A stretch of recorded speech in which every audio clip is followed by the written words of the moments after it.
Praise the Lord. இன்றைய தியானம் யாக்கோபு 4:5 முதல் 10 வரை. நம்மேல் வாசமாய் இருக்கிற ஆவியானவர் நம்மிடத்தில் வைராக்கிய வாஞ்சியாய் இருக்கிறார் என்று வேத வாக்கியம் வீணாய் சொல்லுகிறதென்று நினைக்கிறீர்களா? அவர் அதிகமான கிருபையை அளிக்கிறாரே. ஆதலால் தேவன் பெருமை உள்ளவர்களுக்கு எதிர்த்து நிற்கிறார், தாழ்மை உள்ளவர்களுக்கோ கிருபை அளிக்கிறார் என்று சொல்லியிருக்கிறது. ஆகையால் தேவனுக்கு கீழ்ப்படிந்திருங்கள், பிசாசுக்கு எதிர்த்து நில்லுங்கள், அப்பொழுது அவன் உங்களை விட்டு ஓடி போவான்.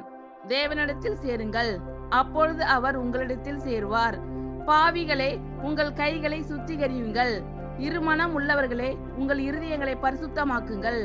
நீங்கள் துயரப்பட்டு துக்கித்து அழுங்கள், உங்கள் நகைப்பு துக்கிப்பாகவும் உங்கள் சந்தோஷம் சஞ்சலமாகவும் மாற கடவது.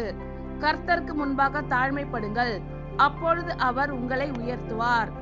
நம்மில் வாசமாய் இருக்கிற ஆவியானவர் நம்மிடத்தில் வைராக்கிய வாஞ்சியாய் இருக்கிறார் என்று வேத வாக்கியம் வீணாய் சொல்லுகிறது என்று நினைக்கிறீர்களா?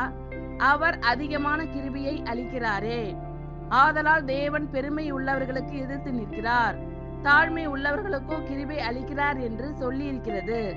ஆகையால் தேவனுக்கு கீழ்ப்படிந்திருங்கள், பிசாசுக்கு எதிர்த்து நில்லுங்கள், அப்பொழுது அவன் உங்களை விட்டு ஓடி போவான்.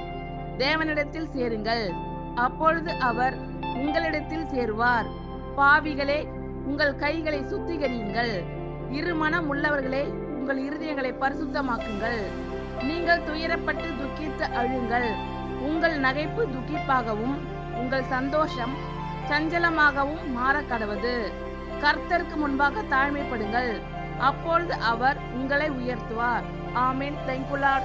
கர்த்தர் உங்கள் அனைவரையும் ஆசீர்வதிப்பாராக. God bless you all.